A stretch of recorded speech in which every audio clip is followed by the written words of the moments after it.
तो chapter 18 the martial genius who remember everything की शुरुआत होती है बहुत ही खतरनाक सीन से, जहां आमने सामने खड़े हमारे दो भयंकर फाइटर्स। एक तरफ है सीनियर ब्रदर जिन सोवुन और दूसरी तरफ है जेनेसिस डिवाइन ड्रैगन यानी यंग मास्टर नामगुंग सन। माहौल पूरी तरह से हाई वोल्टेज और टेंस हो चुका है। नामगुंग सन सीधे चैलेंज फेंकता है और अपनी फुल कॉन्फिडेंस के साथ कहता है, अगर तुम में सच में दम है तो अपना एडमिशन टोकन दांव पर लगाओ और मेरे साथ एक स्पैरिंग मैच यानी मुकाबला करके दिखाओ। वहीं बाहर मैदान में खड़े लोग ये सब सुनकर शॉक्ड हो जाते हैं, सबकी आंखें फटी फटी रह जाती हैं। तभी एक्सटर्नल हॉल लीडर अपना सिर पीट लेते हैं और फ्रस्ट्रेट होकर बोलते हैं, ये लड़का सुधरने का नाम ही नहीं लेता, इस बार फिर से कौन सा नया ड्रामा शुरू कर दिया इसने। वहीं आसपास खड़े स्टूडेंट्स और बाकी लोग भी आपस में कानाफूसी करने लगते हैं। एक बंदा मजे लेते हुए कहता है, सुनने में आया कि तुम्हारा वाला आइडल सीधे जेनेसिस डिवाइन ड्रैगन से भिड़ने जा रहा है।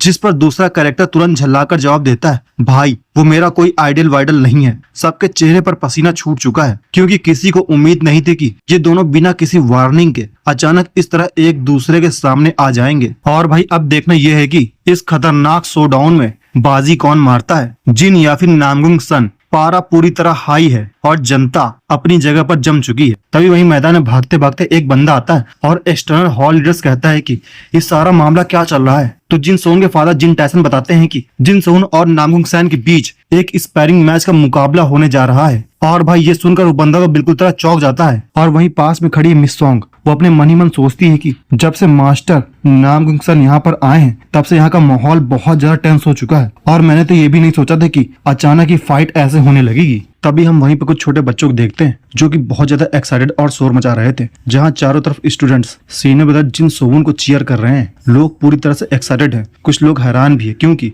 जिन सोवन का मुकाबला किसी एरे गैलस नहीं बल्कि नामगुंग क्लैन के सबसे पावरफुल और ग्रेट हीरो कहे जाने वाले नामगुंग सैन से होने वाला है। लेकिन भीड़ में खड़े कुछ लोगों को जिन सोन की असली ताकत अच्छे से पता है। वो आपस में बात करते हैं कि क्या तुम लोग भूल गए कि सीनियर ब्रदर जिन ने कैसे सीनियर ब्रदर गे को चुटकियों में हरा दिया था। और इतना ही नहीं, उसने तो आयरन स्वॉर्ड सेक्ट के खतरनाक ब्लड वुल्फ आयरन स्वॉर्ड तक को धूल चढ़ा दी थी। इसलिए इस बार भी फैंस का कॉन्फिडेंस सातवें आसमान पर है और उन्हें पूरा यकीन है कि जीत सिर्फ और सिर्फ जिन सोवन की होगी। वहीं दूसरी तरफ माहौल काफी टेंशन वाला है। नामगुंग सैन खुद यह बात मानता है कि पिछले कुछ समय में जिन सोवन की मार्शल स्किल में नेक्स्ट लेवल ग्रोथ देखने को मिली है, लेकिन अभी भी नामगुंग सैन के मन में अभी भी यह ईगो और डाउट है कि ताइस सेक्ट की मार्शल आर्ट कभी भी नामगुंग क्लैन की लेजेंडरी पावर के सामने टिक ही नहीं सकती। वह गुस्से और कंफ्यूजन में सोचता है कि आखिर इस बार जिन सोन के दिमाग में चल क्या रहा है। और जैसे ही दोनों लोग आमने सामने आते हैं, जिन सोन एकदम कूल अंदाज में याद दिलाता है कि वो कहता है, लगता है तुम हमारा प्रॉमिस भूल गए हो। इस फाइट में दांव पर क्या है जरा गौर से सुनो, मेरा तो सिर्फ एडमिशन टोकन दांव पर है। वहीं दूसरी तरफ ग्रेट हीरो नामगुंग सैन ने बदले में 7 हुइट ज्वेल और नामगुंग क्लैन की मशहूर ग्रेट वेटिलिटी पिल दांव पर लगा रखी है। और फिर आता है इस पूरे सीन का सबसे बड़ा और माइंड ब्लोइंग ट्विस्ट। तभी नामगुंग सन अनाउंस करता है कि इस फाइट को जीतने के लिए मैं अपनी पूरी ताकत का इस्तेमाल नहीं करूंगा, मैं सिर्फ कांगयोंग बाउंडलेस स्वॉर्ड टेक्निक का यूज करूंगा, वो भी सिर्फ अपनी 30% इंटरनल एनर्जी के साथ। तभी नामगुंग सन अपनी तलवार की मूठ पर हाथ रखता है और मन ही मन कहता है, मैंने अपना सब कुछ दांव पे लगा दिया है, इसलिए अब पीछे हटने का कोई भी ऑप्शन ही नहीं बचा मेरे पास। तब इसके बाद हम जिन सोन को भी देखते हैं जो कि अपनी तलवार की मूठ पर हाथ रखता है और कहता है, चलो फिर शुरू करते हैं। और वहीं पास में खड़े हॉल लीडर और मिस सोंग दोनों ही बहुत परेशान और चिंतित दिख रहे हैं क्योंकि उनको इस बात का बिल्कुल अंदाजा नहीं था कि ये सब कुछ ऐसे होने वाला है। तब इसके बाद हम दोनों को देखते हैं यानी कि जिन सोन और नामगुंग सन को दोनों लाइटनिंग फास्ट स्पीड के साथ आमने सामने आ चुके हैं। एक तरफ इंटेंस स्वॉर्ड फाइट चल रही है जहां तलवारों के टकराने चिंगारियां उड़ रही हैं और ऐसा लग रहा है दोनों एक दूसरे का खून ही पी जाएंगे। लेकिन तभी फाइट के दौरान अचानक एक ऐसा ट्विस्ट आता है कि नामगुंग सन की आंखें फटी फटी रह जाती हैं। उसके चेहरे का रिएक्शन साफ बता रहा है कि ये सब अनएक्सपेक्टेड था। दोनों के बीच जोरदार ब्लेड टू ब्लेड कॉम्बैट जारी है और एब्सोल्यूट केओस वाला वाइब आ रहा है। तभी हमारा जिन सोन एक कॉन्फिडेंस स्माइल के साथ रुकता है और कूल अंदाज में कहता है, ओह तुम्हारे चेहरे के पसीने और एक्सप्रेशन साफ चीख कर कह रहे हैं कि भाई जो तू सोच रहा था वैसा बिल्कुल भी नहीं हो रहा है। और तभी इसके बाद हमले की बारिश शुरू हो जाती है। ब्लेड्स की ब्लर स्पीड और ताबड़तोड़ स्ट्राइक से पूरा अरीना गूंज उठता है। लेकिन नामगुंग सन को तो कुछ समझ ही नहीं आ रहा। वो मन ही मन कहता है आखिर ये चल क्या रहा है। उसे समझ ही नहीं आ रहा है कि इस बंदे की पावर और स्पीड अचानक इतनी बढ़ कैसे गई। कोई एक छोटा बच्चा इतनी ज्यादा पावरफुल शॉट कैसे चला सकता है। नामगुंग सन इतना शौक में है कि वो सोचता है यार ये एक ऐसा बच्चा है जो अभी तक बालिग भी नहीं हुआ है, पर इसकी तलवार इतनी ज्यादा भारी कैसे हो सकती है। और भाई फाइट एकदम नेक्स्ट लेवल इंटेंस है और सामने वाले का दिमाग सुन्न पड़ चुका है कि इस किड की पावर इतनी ओपी कैसे है। वहीं दोनों के बीच जबरदस्त टक्कर होती ही रहती है और दूसरा फाइटर दर्द से करा उठता है। मानना पड़ेगा भाई, तेरी मार्शल आर्ट स्किल्स जितनी मैंने सोची थी उससे कहीं ज्यादा खतरनाक और आउटस्टैंडिंग है।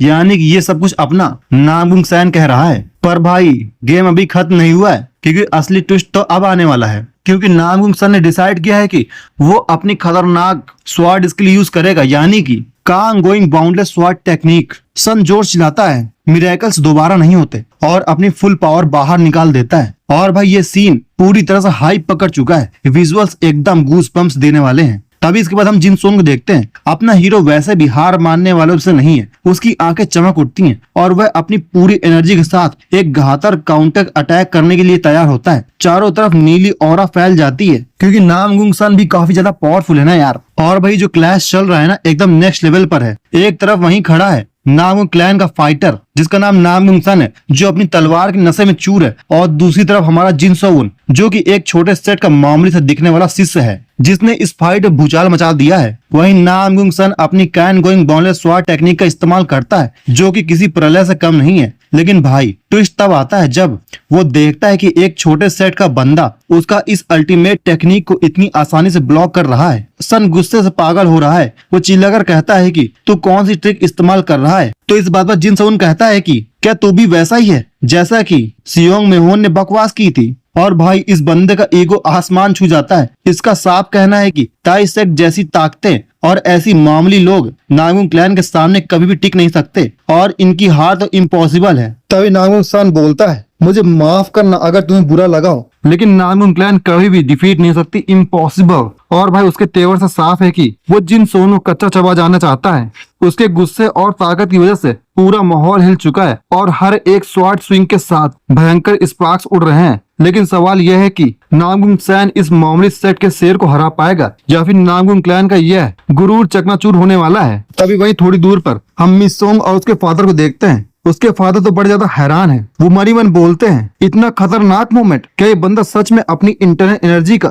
सिर्फ 30% इस्तेमाल करके इस लेवल पर है। और उससे भी खतरनाक बात यह है कि वो सीधे किलिंग इंटेंट के साथ हमारी तरफ चार्ज कर रहा है। लेकिन तभी अचानक प्रोटैगनिस्ट की आंखें चौंक जाती हैं। उसके दिमाग में अचानक अपने पास्ट लाइफ की बातें याद आने लगती हैं। उसकी यादें इतनी क्लियर होती हैं कि वो बारिश के बीच जमीन पर गिरकर हाँफ रहा होता है, बुरी तरह थक चुका होता है। और तभी किसी के भारी कदमों की आवाज सुनाई देती है। कोई भारी जूतों वाला शख्स उसकी तरफ पैर बढ़ा रहा है, जिसके हाथ में तलवार है। तभी वो बंदा अपनी आंखें फाड़ कर देखता है और तलवार की चमक में उसका पुराना डरावना अतीत सामने आ जाता है। वो दौर तब का था जब मुरीम अलायंस लगातार डेमोनिक कल्ट से जंग हारती जा रही थी। हालात इतने बुरे थे कि डेमोनिक कल्ट के सामने टिकने वाला कोई नहीं बचा था। डेमोनिक कल्ट को रोकने के लिए मैदान में सिर्फ एक ही मीट शील्ड बची थी, यानी कि आखिरी दीवार, जो मिसफिट्स और पागलों की एक ऐसी टीम थी जो किसी तरह साथ आई थी। इस ग्रुप का नाम था द माइनर ऑर्थोडॉक्स यूनिट। और भाई चारों तरफ खून ही खून बिखरा पड़ा था। सबके सब मारे जा चुके थे। और भाई ये किसी और नहीं बल्कि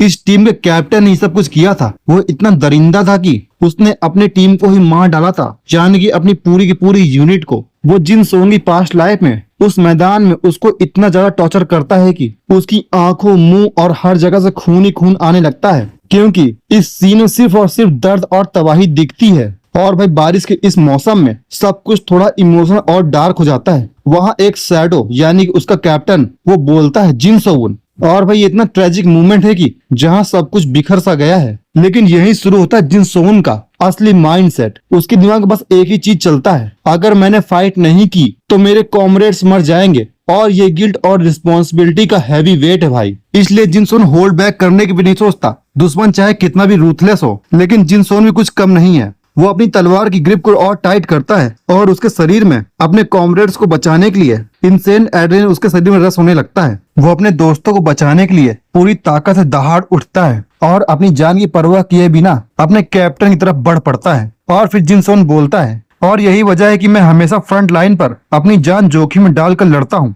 और तब जो किलिंग इंटेंट, वो डर और वो खौफ मैंने महसूस किया था ना, वो आज भी मेरी मेमोरी में किसी ब्रांड यानी पक्के निशान की तरह छप गया है। लेकिन सुनो, लेकिन मैंने अपने इन्हीं डर को और इन्हीं यादों को अपना स्टेपिंग स्टोन यानी कि कामयाबी की सीढ़ी बनाया, ताकि और ऊपर उठ सकूं और स्ट्रांग बन सकूं। और इस लाइफ में मेरी एक ही अल्टीमेट गोल है, अपनी फैमिली और अपने कॉमरेड्स को बचाना, और वो भी किसी और के सहारे नहीं बल्कि अपने खुद के दोनों हाथों से।